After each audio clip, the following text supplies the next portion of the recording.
If you're here, I'm sure you've heard it all. The game is rigged. Engagement optimized matchmaking is manipulating win rates. The algorithm is keeping you down. But how true is any of that?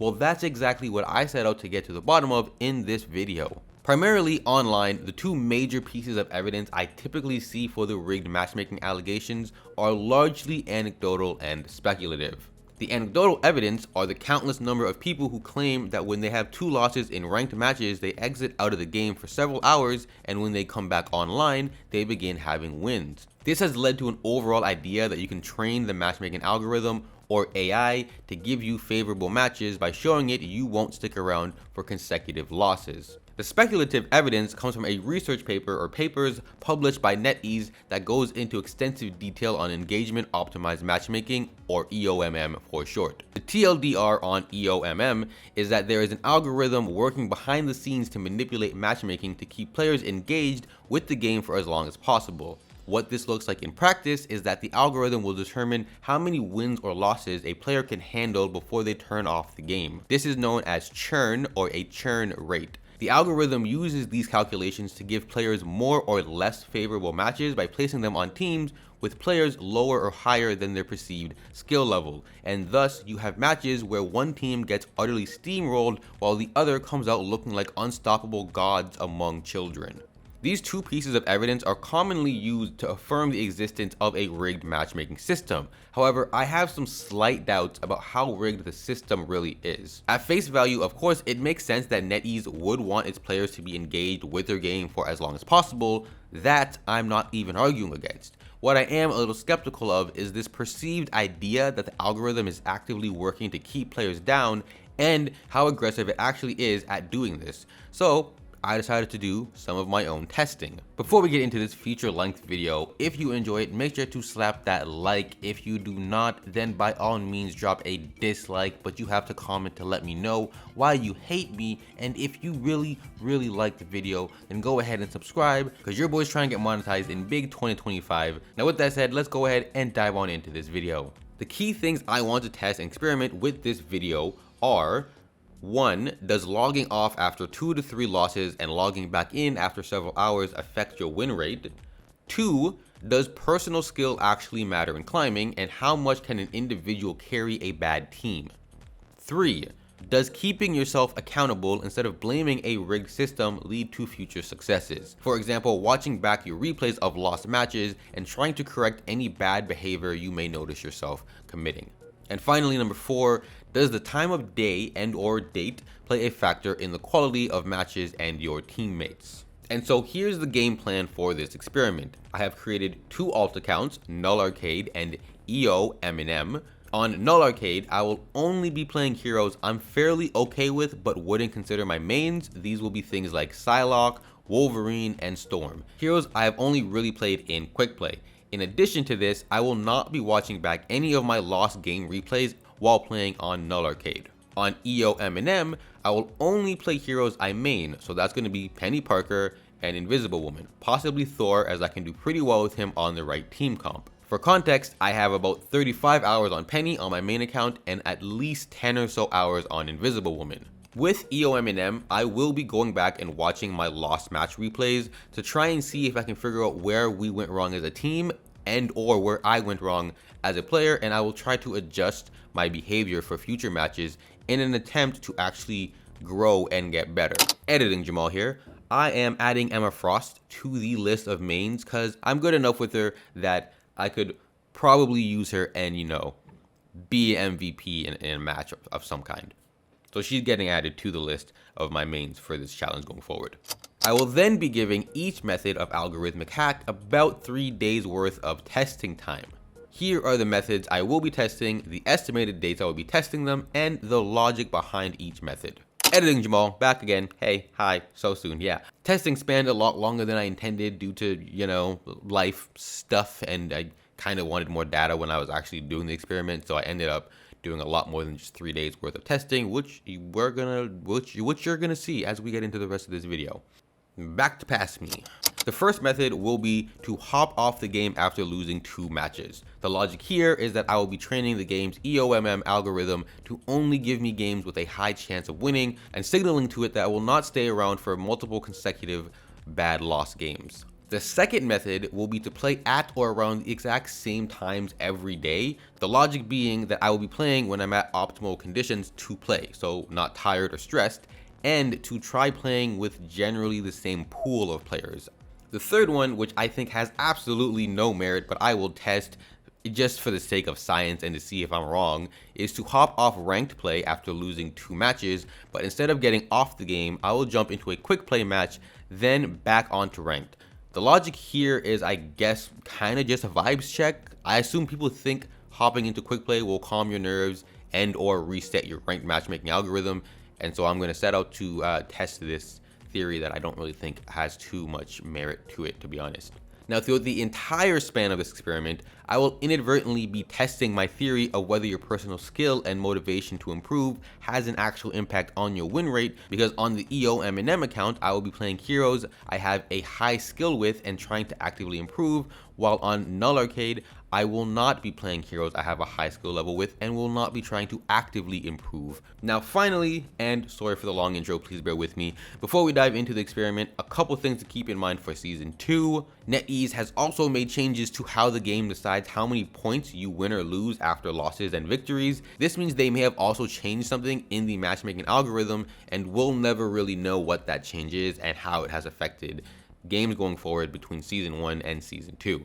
NetEase has also added hero bans into gold rank, so if I end up making it into gold with either account, I can potentially be target banned, or my teammates can be target banned, drastically changing my or my team's chance at success. Alright, with all of those caveats out of the way, without further ado, let's get into this experiment, y'all. Now, in the planning of this video and script, I had initially intended to take you guys with me on each daily session I had. However, the experiment went on way longer than expected. What I had planned to be about 3 weeks of testing maximum turned into a little over a month. So instead, I'm going to be following the spreadsheet I've been keeping track of all my matches with, using each block of data as chronological points for this video. And as you can see, I started testing on Null Arcade, aka my DPS focused alt account. Days 1 and 2 were rough for my performance. Even though I was at roughly a 50-50 split win rate, my personal performance in each match was very subpar. By all means, get your flamethrowers now to roast me, cause I deserve it. Matches felt very chaotic, of course, since I'm still in bronze here, and I had to swap to a healer a handful of times because we either lost a healer or just needed more support. However, I wasn't able to actually get 2 losses in a row in my first 2 days of testing, so I wasn't able to properly test the hop off the game after 2 losses hack, so I decided to just jump on over to my control account, EOMM, because I needed to start getting data and I didn't want to waste time trying to get 2 losses. After a rough start on the DPS alt account, I jumped onto the control account where I'll only be playing heroes I'm good at, and as you can see from this block of the spreadsheet, things went exceptionally well. I had a little bit of a staggered start to the segment, being busy with, life stuff, as my first 3 matches were on April 16th, April 19th, and then April 21st. My first match on the 16th was a loss, but then as you can see, I came back strong with 3 wins in a row on the 19th and the 21st. Then it finally happened. I took 2 consecutive losses after my win on April 21st. And here, folks, the experiment finally can begin properly. So as promised, I hopped off the game for the day and came back the next day on April 22nd. And essentially, I had 4 wins with a caveat in a row. So, Eureka, that must prove the whole hop off after 2 losses formula, right? Right? Well, no, not yet at least. This could easily be coincidental or just situational. The whole cause correlation thing, Besides, you can clearly see the time left on the video, and if it were that simple, then I'd be doing my outro sign off already, and since I'm not, you can correctly assume that there is more experimenting to be done and some very interesting results. Now, I'm probably showing you the spreadsheet on screen right now so you can see that one of these 4 wins is actually a draw. However, I still ended up gaining points for this match. I got about +4 points, so I'm considering it as a win, as the game clearly thought I performed well enough to give me a net positive on my elo. This match was very interesting though, as the enemy team had a teammate who kept DCing from the match, so it was effectively a 5v6 in our favor for most of the match. Now, you may think that means my team would have lost if the other team had an active teammate, because I know that's how they felt, and it's a reasonable conclusion. However, for the sake of testing, I'm just going to consider it a win at best and a draw at worst.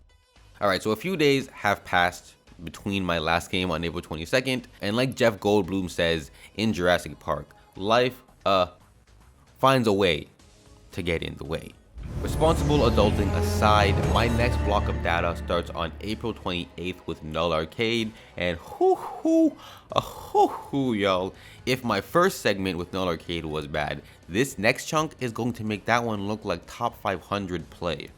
On April 28th, I took 4 losses out of the 5 games I played that day. That's like what, a 20% win rate? That is just utterly abysmal. I was literally here playing the game shit talking myself. Now you may notice that I took 2 losses in a row as soon as I hopped on the 28th, but I kept playing because I kind of forgot about the experiment, but also I didn't want to hop off the game so soon as I was trying to collect that valuable match data. So I stayed on, and thanks to Dommy Mommy Emma, I got 1 win and a little confidence, and then immediately bitch slapped back into my place with another set of 2 losses. At this point, I decided these were the 2 losses I needed and hopped off the game for the day. Hopping back on the next day, April 29th, refreshed and ready to take some assholes, I had a 3rd consecutive loss. That's right, your boy looked like he was heading into a loss streak, and according to my notes, I was cooked. But regardless of my lack of skill with DPS heroes, the grind must continue because this is for science. Luckily, the matchmaking gods had a little bit of mercy on me this day and blessed me with 2 wins, one of which was thanks to Emma Frost once again, and it was at this point that I started to consider moving Emma from the I don't know how to play her category into that's my main, because seemingly every time I played Emma, at least on this account, I performed well and won the match. So going forward, Emma Frost is going to be considered a main and therefore cannot be used on this DPS alt account. With that said, right after my 2 well-deserved wins, I took 2 losses. So I hopped off the game and came back the next day on April 30th. I was hoping to get at least 2 matches in on the 30th, but the first match I was in ended early because someone DC'd, and then by the time the new match had ended, I had to go pick up my son from daycare. So we only got 1 match for the day, and as you can see, it was a win. And at this point, I think it's a good time to take a short intermission to review the data we've gathered so far and maybe make some early observations. First thing I want to look at is the methodology we've been testing. So that's hop off after losing 2 games in a row. The first time this seems to actually be effective is with EOMM on April 21st and 22nd. I lost 2 matches on April 21st, came back on April 22nd, and had 3 to 4 wins in a row. However, the same thing happened on Null Arcade. I lost 2 matches on April 28th, came back on April 29th, and had a 3rd consecutive loss. So, as of right now, the methodology is a little inconclusive. Now, you could argue that because I stayed on after those 2 losses on April 28th, that I was put into some type of loser's queue. But personally, I don't feel that way because my performance in those matches were just so bad. I wasn't contributing enough to the team, and honestly, I don't feel like I was mismatched against players out of my league. I was just bad. Now, secondly is win rate percentages thus far. In this second block of Null Arcade games, I lost 7 out of 11 games. That's an approximate 30% win rate. And then when added with the first block of Null Arcade games, I have a total of a 45% win rate at this point in the experiment. Hopping on over to EOMM's win rate, I have 6 wins and 1 net positive draw out of 10 games. So that's about 60% if you're not counting the draw, and 70% if you count the draw as a win. So at this point, any way you cut it, That is way better than Null Arcade. Null Arcade's first block's win rate was 55%, 5 out of 9 games. And the second block's win rate was 30%.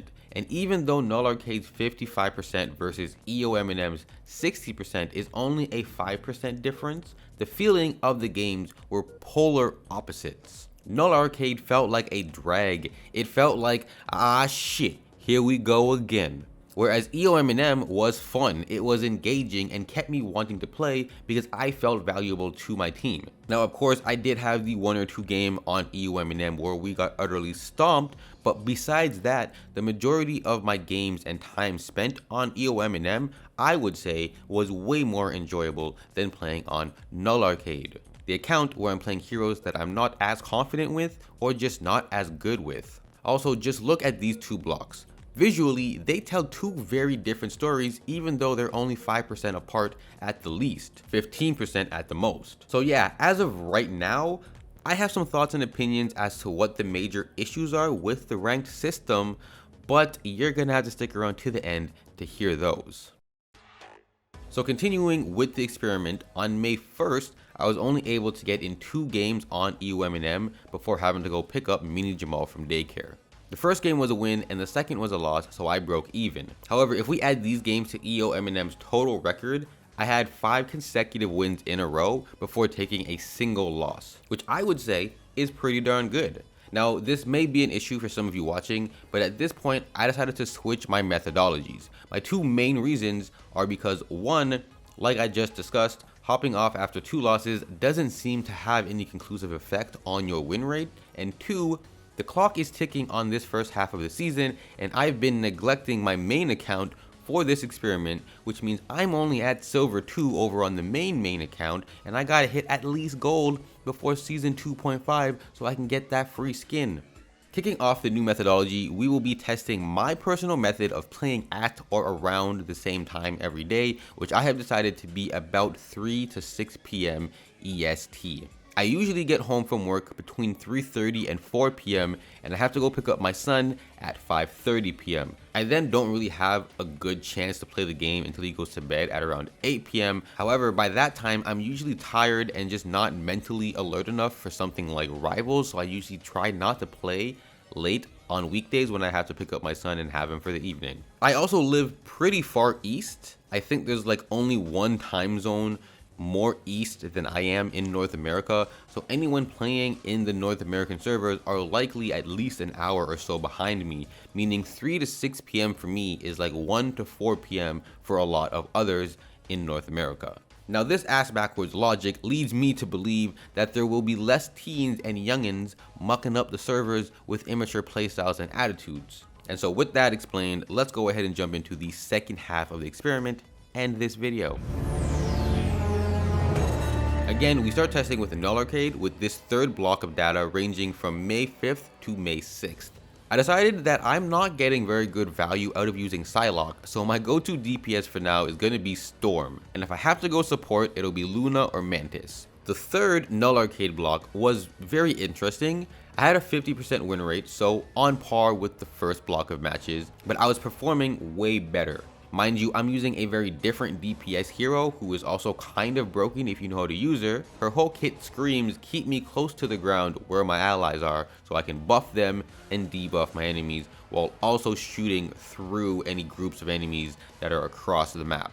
Now with that little spiel out of the way, let's go ahead and get back to the data, shall we?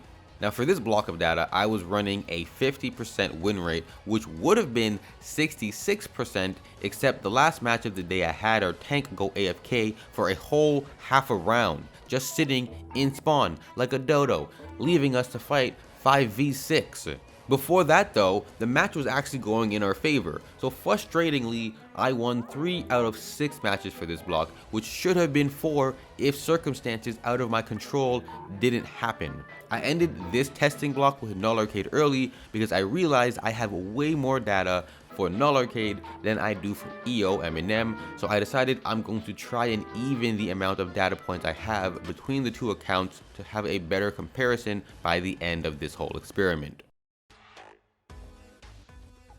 May 7th, May 12th, and May 13th is the next major block of testing I did for EOMM, and as with a lot of this experiment, we have very interesting results. This time around, EOMM didn't perform as well as its first block of games. Out of the 8 games I played on May 7th and May 12th, I only won 4, giving me a 50% win rate for this section. Things started out pretty well on May 7th, winning 2 out of 3 matches, but when I came back on May 12th, things were a little rough. This time around, I feel like I got some weaker teammates than normal, because I either just felt like my supports weren't up to snuff or my DPS weren't DPSing. And looking at my point loss for each match during this time, everything was under -20, with most even being under -15 points of loss, which tells me, in my opinion at least, that I wasn't performing the worst on the teams. Now, because this is EOMM's first time struggling with wins, I went ahead and reviewed some of my old losses and confirmed whether I was or wasn't an issue and what I could have improved on, or if it was just a loss from the beginning. So don't think I forgot about my whole review your footage, take yourself accountable methodology I mentioned in the intro of this video. So BRB while I jump into the investigation station to see if there's anything I could improve upon. Alright, we're back, and after careful analysis, I can confidently say, for the most part, I was playing fine. However, there were some matches where I wasn't peeling for supports when I could have, and or I was overextending, so that's something I'm going to try working on and being mindful of going forward. The next day. Now, I'm going to say this in the most unbiased way possible. I don't know if checking my lost match footage is the reason, but hot damn, I was on fire the day after May 12th. May 13th, I delivered not 1, not 2, not even 3, but 4, count them, 4 wins out of 5 games. Absolutely disgusting work. Someone get this man a trophy and a massage, cause his back must be baroque from carrying how he just did. Now, all jokes aside, I was on 1, 2, 3, and 4 on May 13th. And I don't know what it was, but I was just playing exceptionally well on this date. Matches 3 and 4 were the hardest of the day, as you can tell by my quick notes about them. Match 3 was on the Krakoa maps, which in my opinion are some of the worst maps for Penny. There's not very many good spots of her nest to be placed where it can't be hit from an off angle, so I really had to lock in for this match. Luckily though, there was a goated Venom player on my team, enabling our team up, which honestly helped me a ton as I kept using the team up ability to avoid damage from enemy ultimates, mainly the Moon Knight ults. The moon! Not today, Satan. Now the 4th match of May 13th was an utter shit show, and it was not in our favor. I know I just mentioned keeping yourself accountable, but this one was a definite bad team scenario. Our DPS were not DPSing, our Human Torch Moon Knight player only did 9.5k damage, and our Squirrel Girl, who got 21k damage, somehow only managed to secure 6 KOs. So I don't know where all that damage was getting pumped into, must have been the wall because she wasn't picking up KOs. It also didn't help that the enemy team had a heal bot rocket that literally ended the match with 0 damage and 24,000 heals. Yeah. This one was doomed from the get-go, so I chalked it up to the game and queued for my last match of the day, which ended up being a complete cakewalk for us. The 5th match was so easy, it's barely worth mentioning. The other team was just not coordinated at all and kept staggering. I ended up swapping to Groot on attack, mainly because one of my teammates really wanted me to, and obviously he was under the impression that quote-unquote Penny isn't good on attack.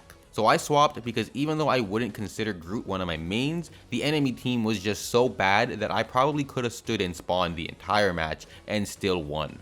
And this last glorious match is going to wrap up the last testing block I do with EOMM, as I wanted to spend the next week ranking up my main account, as at this time I was only in Silver 3 and wanted to make sure to get to at least Gold before Season 2 ended. TLDR, I made it to Plat 3 before Season 2.5, which is even better than where I was at the start of Season 1.5, so let's go! Your boy is improving. You know what they call that?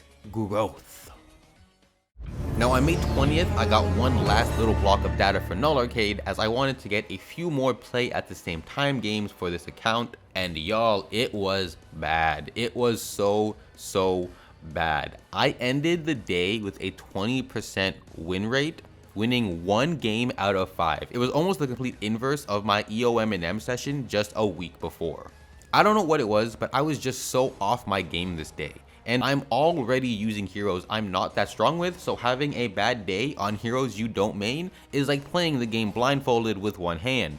I didn't even take very many notes or even have much to say about this day because I think the match history alone speaks for itself. These matches were easily a combo of my low skill with the heroes, having just a bad day in game, and getting some weaker teams than normal.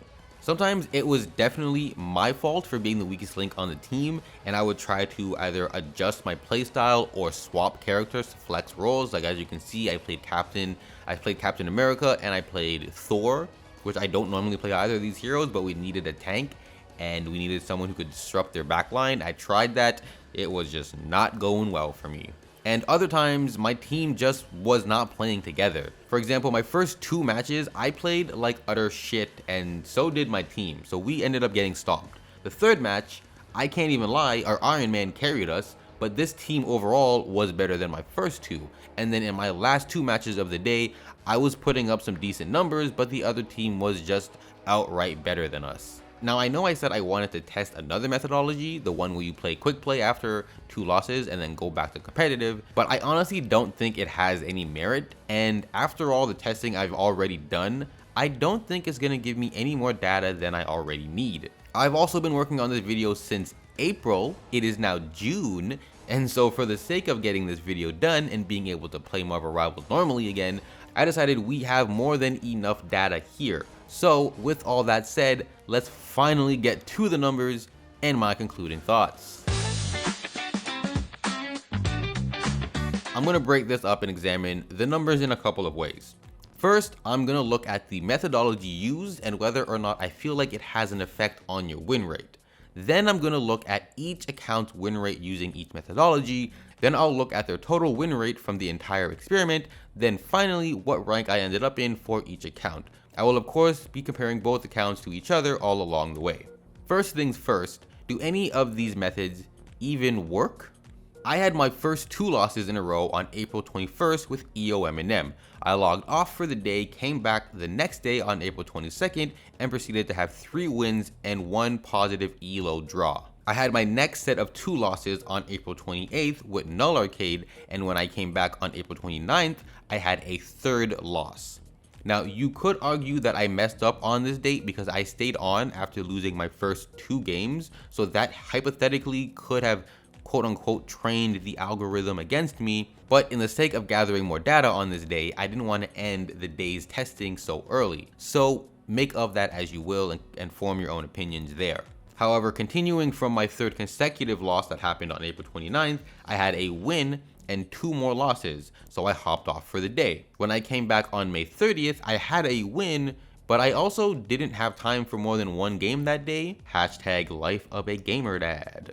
So who knows how the rest of that day could have played out. My next and final 2 losses in a row were on May 5th with Null Arcade, once again, and even though I wasn't testing the hop off after 2 matches method, I coincidentally ended up getting off the game after these 2, and when I came back on May 6th, I had a win and a loss. Now this seemingly appears that getting off the game after 2 losses is a valid way to get a win when you come back on. But I'm still not entirely convinced you're training an algorithm or really even having any meaningful impact on your long-term win rate. Out of the 4 times where I had 2 losses in a row and then logged off the game, 3 of those times resulted in me logging back on the next day and having a win. But overall, it didn't increase my win rate or matchmaking in a significant way. Most times I'd come back on after losing, win 1 or 2 matches, then I'll lose 1 or 2 matches. So at best, I'm breaking even, and at worst, I'm actually just ending up with a negative win rate. Because if I come back on the next day, after having 2 losses, and then I have 1 win and 2 losses again, and then log off, that's a 20% win rate from that batch of matches. Moving on, let's look at the win rate for each account's methodology. Null Arcade's win rate while testing hop off after 2 Ls is 45% or 9 out of 20 games, and EOMM's win rate is 58 or 66% depending whether you count that draw as a win or not, so that is 7 to 8 out of 12 games won, which is quite a large margin between the two accounts already. And when looking at the play at the same time methodology, Null Arcade is sitting at 36% or 4 out of 11 games, and EOMM is at 61% or 8 out of 13 games. The total win rate of each account across the entire experiment is 41% or 13 out of 31 games for Null Arcade, and 60 to 64% or 15 to 16 out of 25 games for EOMM. And lastly, for our comparisons, Null Arcade ended Season 2 in Bronze 2, and EOMM ended in Silver 3. So, just looking at the numbers, I think it's safe to say that playing well on an individual level does way more to affect your overall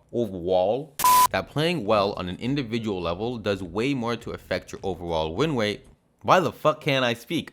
So just looking at the numbers, I think it's safe to say that playing well on an individual level does way more to affect your overall win rate than any hack you're gonna hear or find online. Playing at the same time every day really didn't have much of an effect on my win rate. I was still losing a shit ton on Null Arcade and winning more than losing on EOMM. And though logging off after 2 matches seems viable, it's overall inconsistent. You can log off and come back on to lose for a 3rd time, or win 1 or 2 and then lose 1 or 2. You're basically playing take a penny, leave a penny with the hop off after 2 losses method. It also greatly limits the amount of time you can play the game, as you could see on that one day where I hopped on, took 2 losses as soon as I got on, and then what am I supposed to do? Just log off the game as soon as I got on because I took 2 losses as soon as I started playing? That severely hampers your ability to play the game or the time you have. However, you'll notice the majority of the time where I did have 2 losses in a row, it was on Null Arcade, aka my DPS training account. 3 of the 4 times was on Null Arcade, while only 1 of those times was on EOMM. So take from that what you will, but to me at least, it seems that playing heroes you're good at and playing them well is way more effective than logging off every time you lose 2 games in a row. Now, I think there are a lot of factors to the validity of Marvel Rivals matchmaking being quote-unquote rigged, but first I want to define from my perspective what I think rigged means in this context. A lot of the people who believe the system is rigged tend to frame the conversation as if there is an active algorithm carefully manipulating who you're teamed up with in order to skew the win rate against or for you. They also tend to believe you can hack or manipulate this system into giving you more favorable matchups.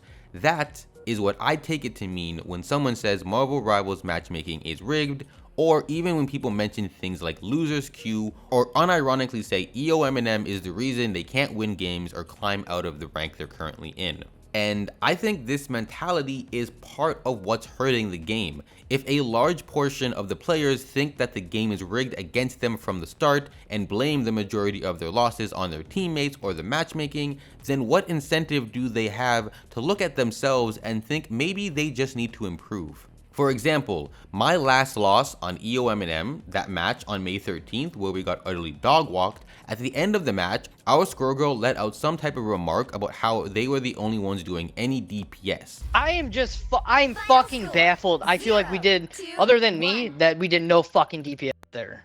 0. So I got curious and wanted to see this person's career to see if they're justified in talking shit. Broski, tell me how, at the time of that match, this dude had like 90 wins out of over 200 matches in Season 2 alone.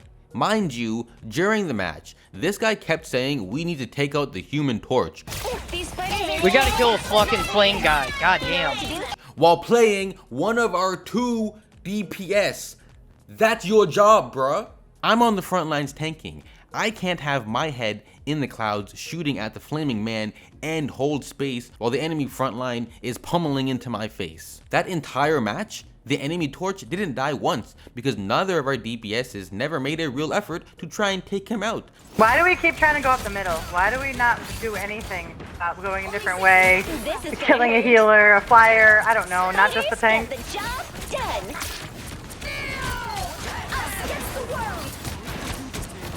Crazy. I don't know, couldn't tell you. But somehow they kept asking for someone else to take him out. Like, who's gonna do it, brother? I'm tank, there's 2 other healers, you guys are the 2 DPS. Where, who? Somebody, one of you guys need to deal with that. Now, if I had to put money on it, I'd wager that that Squirrel Girl player is a guy who says the game is rigged, or that it's always his teammates' fault. A lot of the player base seems to have the worst case of main character syndrome, so if you give them this esoteric justification for why they're not winning, they're just gonna latch onto it and never take accountability. Another thing perpetuating the feeling that matchmaking is rigged is that a lot of players climb the competitive ladder by sheer brute force alone, dropping 400 games in a single half of a season, without actually improving or even learning how hero shooters play in general. Like, I swear to the gods, 80% of the DPS population thinks this game is a team deathmatch. Like, we get it.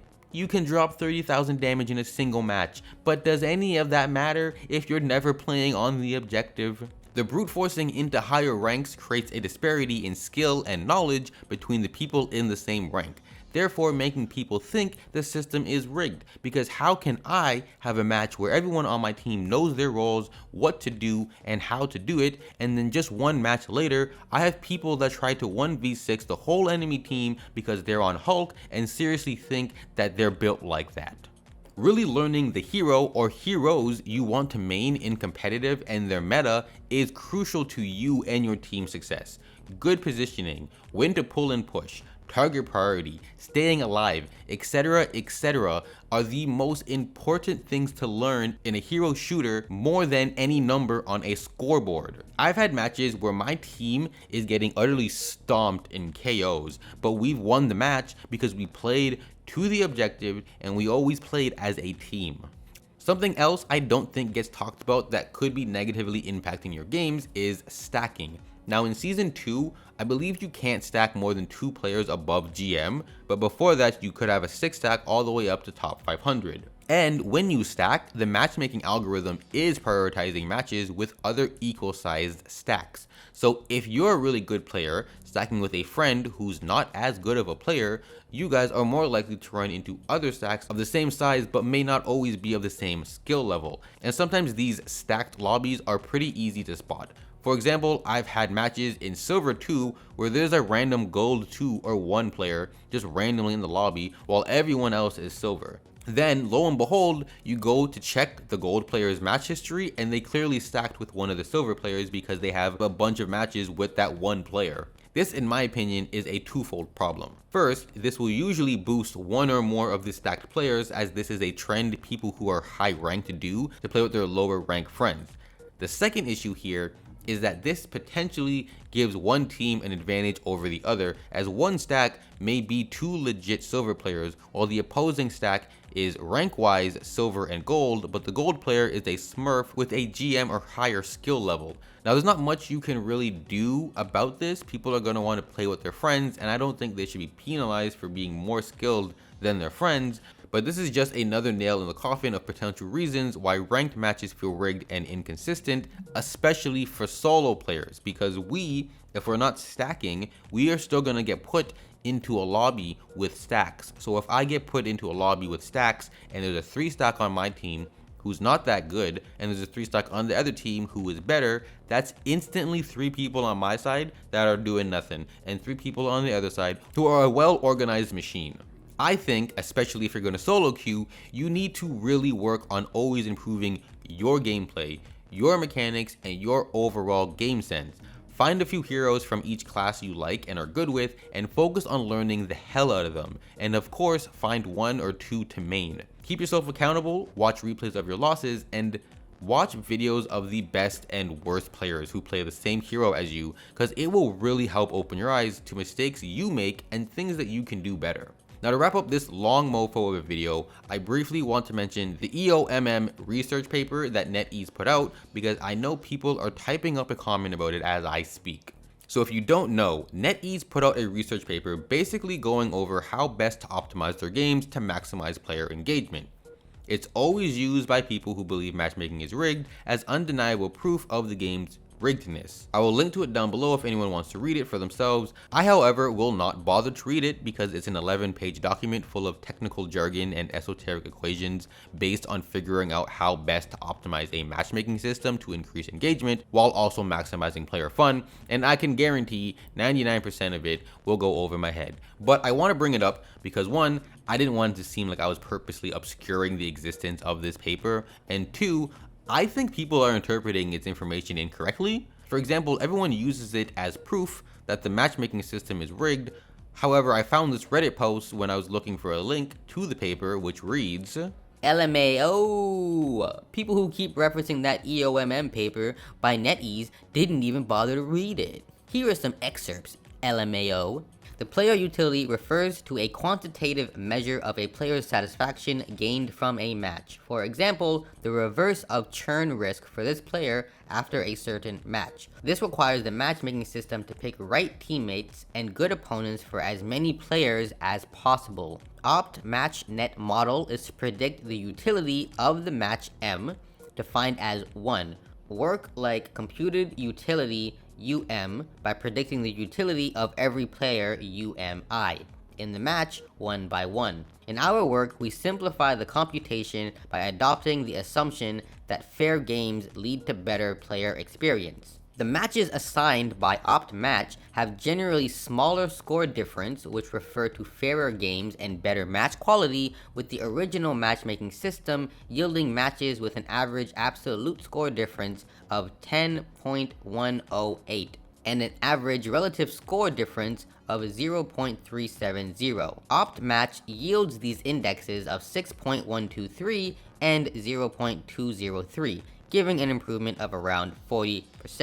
Alright, so before I continue reading this, do you guys see what I mean by this paper is full of technical jargon and esoteric equations that I'm pretty sure a lot of us don't really fully understand what is even being said here. And if you somehow do, then kudos to you, you are one smart mofo. Anyways, continuing on, it reads, people who keep using this as evidence that their games are rigged while citing this paper are literally arguing the opposite if you read the paper. It attempts to match people with equal skill levels for closer matches. This makes sense on a simplistic level. If you try to have as close of a game with as evenly matched people as possible, that maximizes engagement as it's either a rewarding win or a close loss and not a stomp. To make it clear, I am not making a statement on whether or not the matchmaking is flawed or good. I just find it funny how people are attempting to use the paper as evidence the matchmaking is rigged when it literally states the opposite if you have actually read the paper. So, like most information humans consume, the information in that paper can and has been perceived as proof for or against the existence of a rigged matchmaking system. Which is why I don't even want to bother to try read it or use it as evidence for or against anything, because I'm going to be completely transparent with you. I don't understand what's being said in that paper. Like, I understand what's being said, but I just don't, you know, the technicalness and the equations that they kind of just make up out of nowhere. It's like a word pasta, a salad, whatever. My whole issue with this paper being used as evidence is that rigged matchmaking is always framed as this secretive thing that NetEase doesn't want you to know they're doing. Meanwhile, they have publicly accessible research papers going into great detail about their conspiracy. That just doesn't hold water, in my opinion. Personally, I don't think matchmaking is rigged in the way people like to refer to it. I do think it has a lot of flaws and still needs to be improved, and that there needs to be a better way of ranking players so that we are all put into proper skill brackets. But at the end of the day, if you are hard stuck in any one rank, it's far more likely that that is your skill ceiling more than it is that an algorithm won't let you rank up out of silver, and that's fine.